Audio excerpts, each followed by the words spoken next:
Hi, I'm David Randall. Welcome to the Ecotourism Management course. Marie Strong once said, "We need what I have often called an ecological approach to the management of these resources. And we do not have that now. We have the inertia of past habits, unsustainable habits." In this course, we're going to look at how we create an ecotourism vision and positive culture for sustainable ecotourism. That will involve analysis and objective setting and strategic planning, the introduction of environmental management systems, improvement in our information and communication systems, the actual implementation and management of programs, and of course the evaluation, renewal, and extension of the process once underway. We'll also be looking at breakthrough performance and ecological management, so our organizations can achieve not only beyond the norm, but in some cases even beyond expectation. So we will be good citizens and manage for corporate social responsibility as well. I look forward to working with you in this course and through this process. Thank you.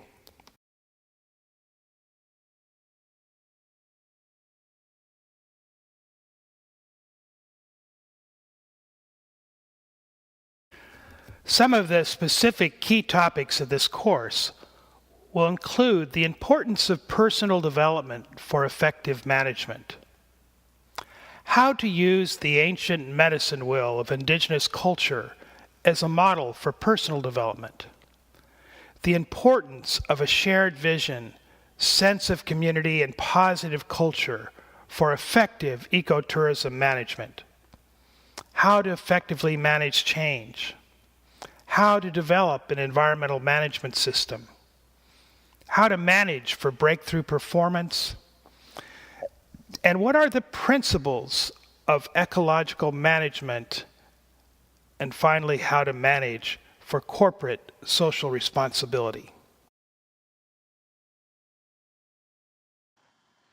Tourism is the fastest growing industry in the world.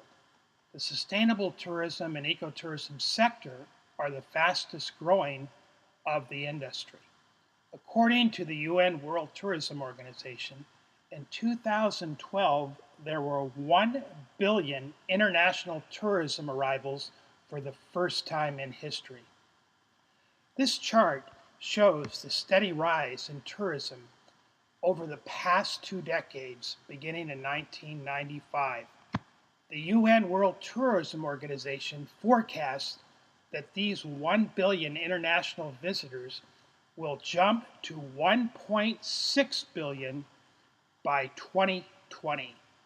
This rapid growth, to be successful, will require both rapid and sustainable managed change in the coming years if the quality of ecotourism is to survive. The UNWTO forecasts that these 1 billion international visitors will increase to 1.6 billion by 2020. This rapid growth, to be successful, will require both rapid and sustainably managed change in the coming years if the quality of ecotourism is to survive. If this trend holds true for the next decade, ecotourism growth impacts will be one of the most important to manage in the tourism industry. This in turn will require new ecotourism management, knowledge, and skills. And this begins with personal development. Peter Drucker once said, quote, "Management is doing things right. Leadership is doing the right things," unquote. An effective manager needs to be both a leader and a manager. This requires not only knowledge and skills, but also a commitment to personal development where decisions can be made inwardly rather than only influenced by outer forces. Management and leadership work hand in glove with each other for such key issues as leading people in a way that a shared vision is developed, creating a culture of trust, meeting guest needs with quality products and services, managing knowledge, communication, and information systems effectively, having the ability to lead others in the process of change, managing time, budget, and other resources, and managing conflict effectively. One tool that I have found very useful to begin personal development is the medicine wheel. The medicine wheel is an ancient and powerful symbol of the universe. It is a silent teacher of the realities of things. It shows the many different ways in which all things are interconnected. Beyond that, it shows not only things that are, but also things that could be true. In your workbook, there's a series of exercises to begin your own personal development using this archetypal symbol as a metaphor for your own personal growth. And from each direction, we find different gifts. From the east, the gifts of vision, beginnings, renewal, acceptance, and leadership. From the south, fullness, the heart, passion, compassion, and anger and justice. From the west, reflection, dreams, inner thoughts, personal power, and meditation. And from the north, wisdom, thinking, understanding, problem solving, and justice. As you take your journey around the medicine wheel, you'll likely find greater strengths in one direction than others. Hopefully, it'll give you a starting point of what you need to work on most in your own life for your own personal development. Personal development is a lifelong process, and the questions of the medicine wheel are ones that you can return to again and again along your life's journey. Understanding your own direction is a key to helping build a vision for your business or organization. And that's what we're going to turn to now, creating an ecotourism vision and a positive culture. Corporate cultures are often greatly underestimated. As Simon Sinek notes, corporate culture matters. How management chooses to treat its people impacts everything, for better or worse. Every culture, whether it's a national culture, a family culture, religious culture, or an organizational business culture, has its own norms. Norms are accepted behavior, expected behavior, customary or traditional practices, the usual, typical, or standard behavior, or simply the way things are around here. And these norms can have a powerful influence on behavior and performance. They can be positive or negative. Without norms, it would be very difficult to function in society. For example, if we were crossing the street in the crosswalk and we didn't know whether to expect a car to stop or not, or whether to expect cars to stop at red lights, or which side of the road to drive on, it would be very difficult to function. So norms are essential, but as previously mentioned, they're not always positive. They sometimes can be negative as well. There are many key influence areas where norms can be examined. For example, modeling behavior. What is modeled by cultural members, particularly the leaders, tends to become the norm. Rewards and recognition. Praise and material rewards do have a profound impact on norms. For example, a person may not get a whole lot of exercise or pleasure at a sedentary job, but the pay keeps them coming back. The recognition a person may get by staying late at the organization may not help them cope with a stress problem, but it does maintain the norms for overworking. Punishment. Norms often carry with them a set of punishments for lack of adherence. In the case just mentioned about a norm for working late, going home at the official time may mean not receiving a promotion and even the threat of being fired. Permission. Sometimes when behaviors are prohibited in some settings, permission to practice the same behavior in other settings can establish a norm. Information and communication systems. Norms tend to follow along with what is communicated in a group, organization, or society. Relationships and interactions. Social ostracism on the one hand and friendship on the other are very powerful norm influence mechanisms. And orientation and training. Behaviors are rarely established. In our culture, for instance, it is not uncommon to reinforce norms for wasting energy or water, or less formal norms for not respecting wildlife habitat. All of these influence areas establish norms that in turn shape the organizational culture. For culture change to be most effective, it's important to provide positive change experiences and establish guidelines at the outset which enhance the participatory qualities of program development and implementation. People benefit most when the project managers and planners closely adhere to the following guidelines. First, involve all the people affected. People should have a say in the decisions affecting them. Adopt non-blame placing approaches. Too often in our culture, we look for faults in others instead of looking for ways to help. Establish mutually beneficial solutions. Our culture is riddled with problems created from a competitive approach to problem solving. In most cases, far more success can be had when success is possible for all parties. Work towards task and goal clarity. When change objectives and strategies are too loosely defined, a great deal of energy can be wasted. Emphasize sustained change.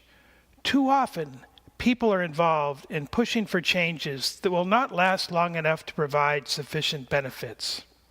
Campaign-type efforts, short-term support programs, and retreats provide the best results when they are integrated into ongoing change efforts. Integrate concern for people with a concern for achievement.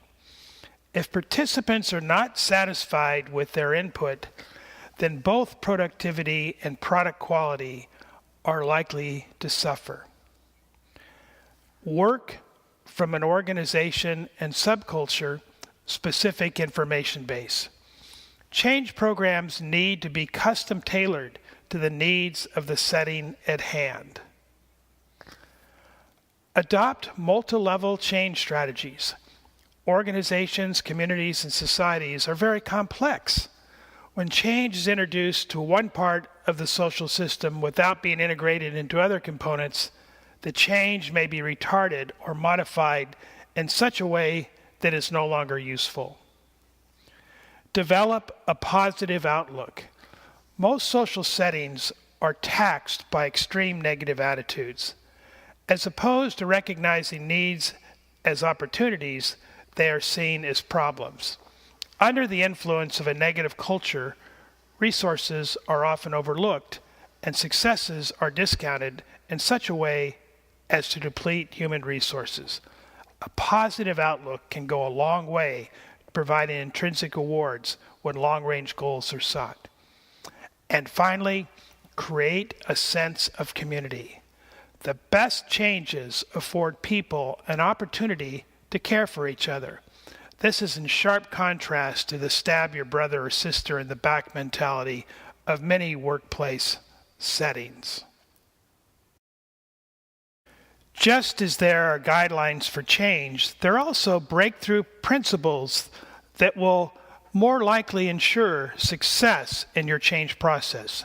They include 1, love of nature emphasis versus environmental damage and loss emphasis. There's strong evidence that fear of negative consequences is not a very effective motivational tool. People encouraged to better connect with the reasons they love and appreciate nature have a much, much better chance of sustaining lifestyle changes.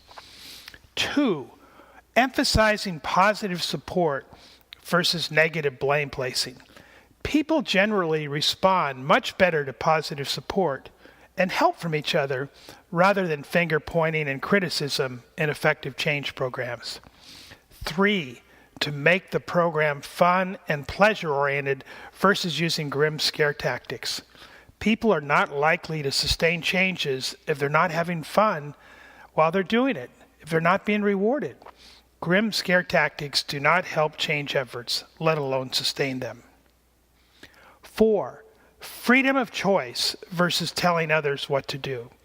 We need to have the freedom to make our own choices. It's our own life that we are dealing with, and our lives are much, much too important to waste them on norms of someone else's choosing. And 5, to use systematic versus piecemeal solutions. Ecotourism areas are interrelated with each other. As we develop our ecotourism plans, it's helpful to keep in mind that what we do in one area affects the other areas as well. There are also some characteristic errors in change programs to be aware of so you can avoid them. These include negative blame placing. We need to remember that it is the unsustainable practices, not the person, that needs our attention. Negative blame placing, unfortunately, is very destructive. Rather than spending our time and energy on whose fault it is, we should be asking, what do we really want and how do we get it? Overemphasis on initial motivation. Advertising and other campaign-type efforts often actually do bring about a momentary change in the culture. However, it is the maintenance of this change over an extended period that has a lasting impact on those cultures, which support sound ecotourism practices. Appeal to individual heroics. Group-based programs are more likely to be effective than those asking people to pull themselves up by their bootstraps.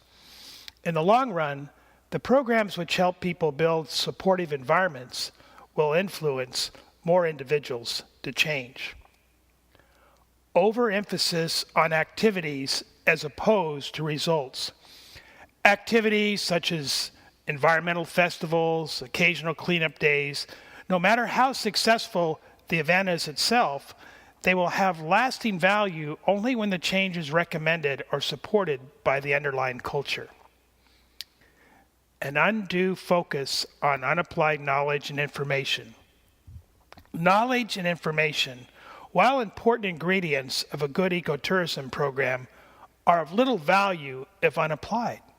The practical use of knowledge in day-to-day activities needs to be emphasized. For example, it does little good to educate employees about good conservation practices if the ecotourism business does not practice any of them. And finally, a we will do it for you approach rather than together we can do it for ourselves. People need to feel a sense of ownership of the program, which comes from their involvement in the decisions regarding it, and a responsibility for carrying it out successfully.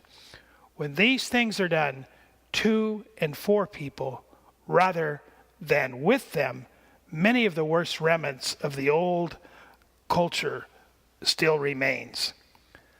Taking all of these into account and avoiding these errors can go a long way to making your program successful. 3 essentials for lasting change. It's important to acknowledge that not all programs succeed. in the personal or cultural changes that they desire. Nor do all programs that succeed in making changes have the ability to sustain those changes over a long period of time. In working with the Human Resource Institute, the research has found that successful cultural change programs have 3 key ingredients that programs that fail do not. These 3 ingredients are represented on the triangle graph. First, their leadership has been able to articulate a clear vision of what the organization is working to become, and people in the organization are clear about its goals. Second, the leadership of the program has been successful in facilitating a sense of community and in building an alignment of people in the organization with the vision and goals. And third, the leadership of the organization has been able to foster a positive culture in which the steps to the goals or vision are given daily reinforcement. To the degree that each of us takes responsibility for leadership in our own lives, in our own work teams or departments in our organization, the more likely it is that we will succeed in making the changes that we want, and the more likely we'll be able to sustain those changes. I'd now like to introduce you to another theory of cultural change that fosters breakthrough performance in organizations and is illustrated by this concentric circle model. In a typical organization attempting to bring about cultural change, one usually finds the following. 2 to 10% of the people in the organization are actually already committed to action and ready to go. These are the key supporters for change. And then there's roughly 30% of the people we call quietly committed. These are the most likely to become new active supporters. They're people who agree with the proposed cultural changes, but have not been active to bring them about. And then there's 30% of the people who I optimistically say are leaning towards a commitment to the proposed change. I say optimistically because in reality they could also be leaning against the commitment. These are people who are most likely to become quiet supporters as the program takes hold.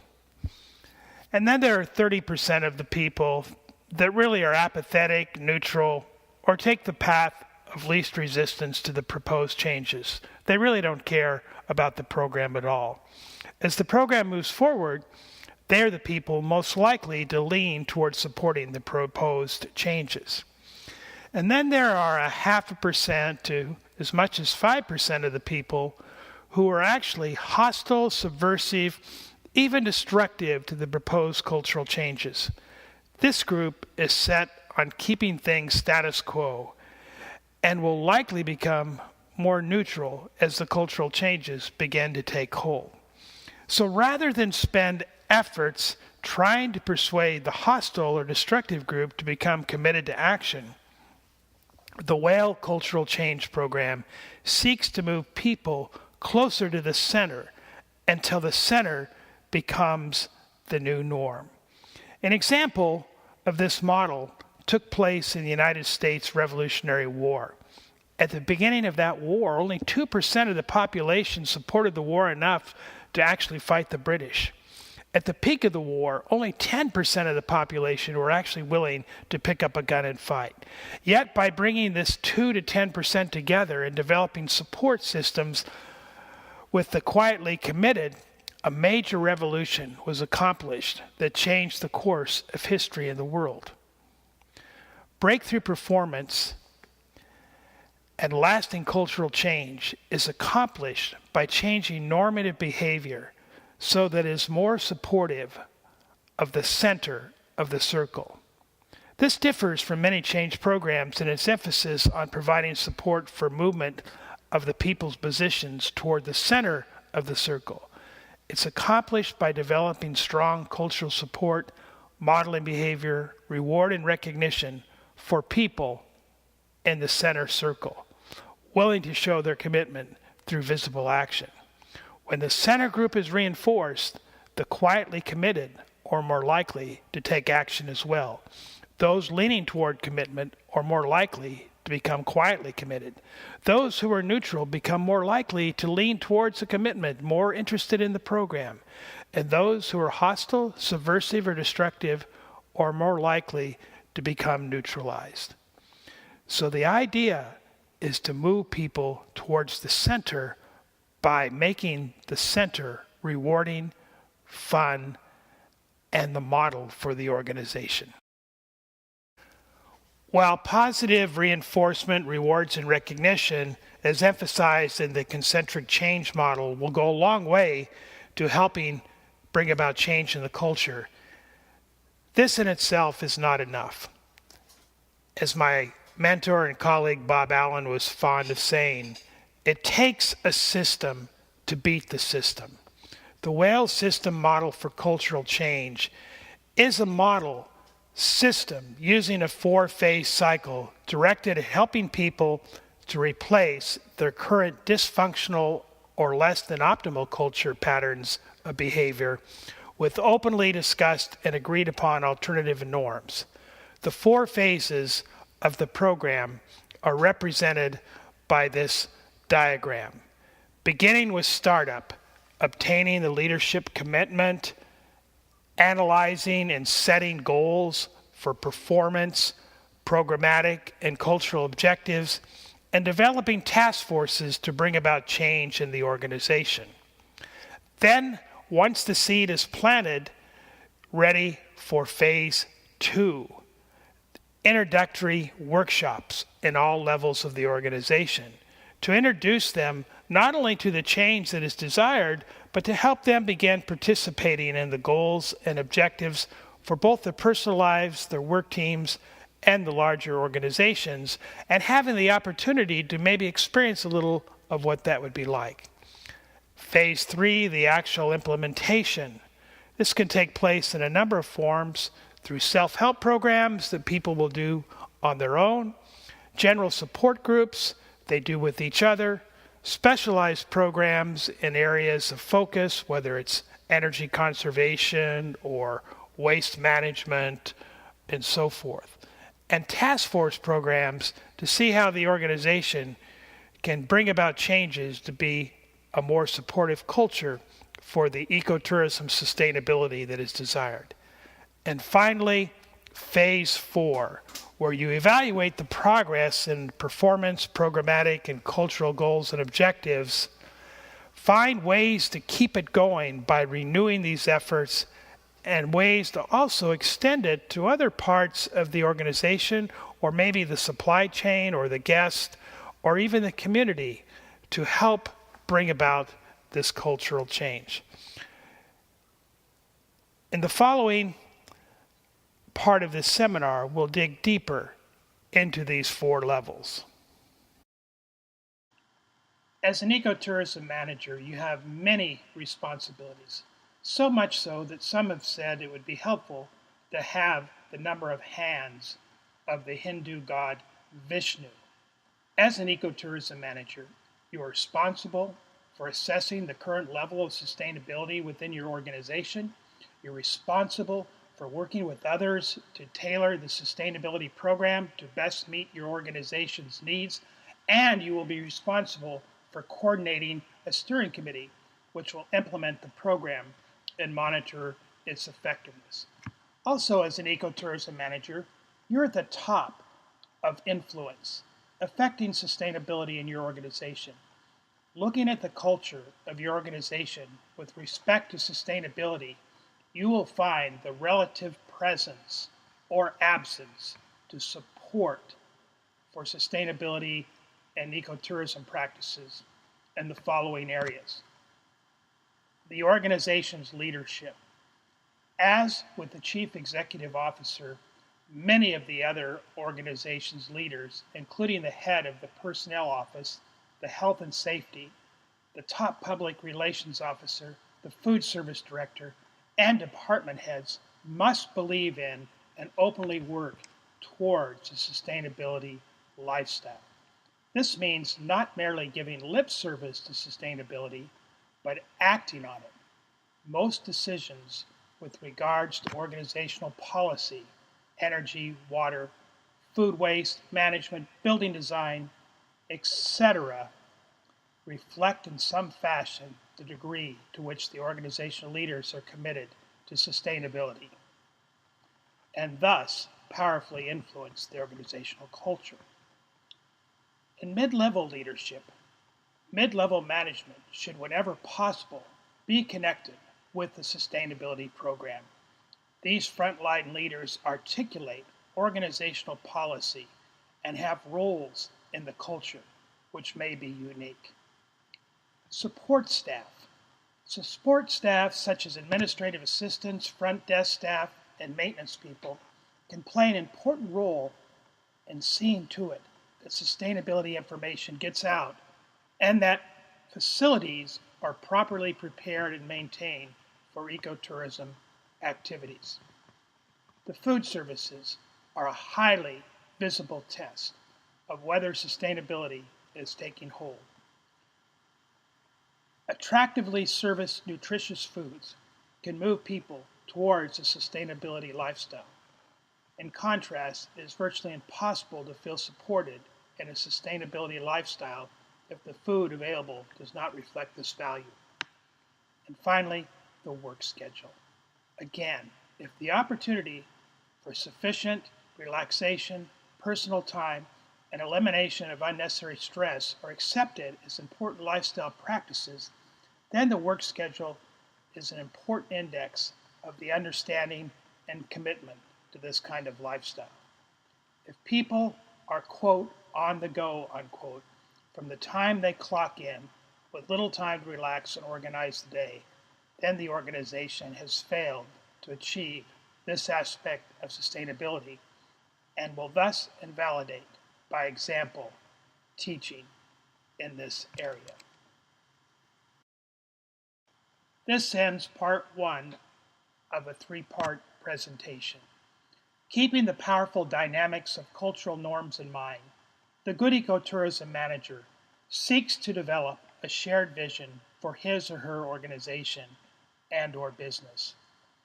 And now that you have a foundational understanding of culture, norms, and the importance of a shared vision, the next section will help you to develop a baseline for where your ecotourism organization or business is now and set goals and objectives to where you would like it to be. It will also help you develop an environmental management system with an emphasis on communication, implementation process, and how to install sound evaluation, renewal, and extension components to the process.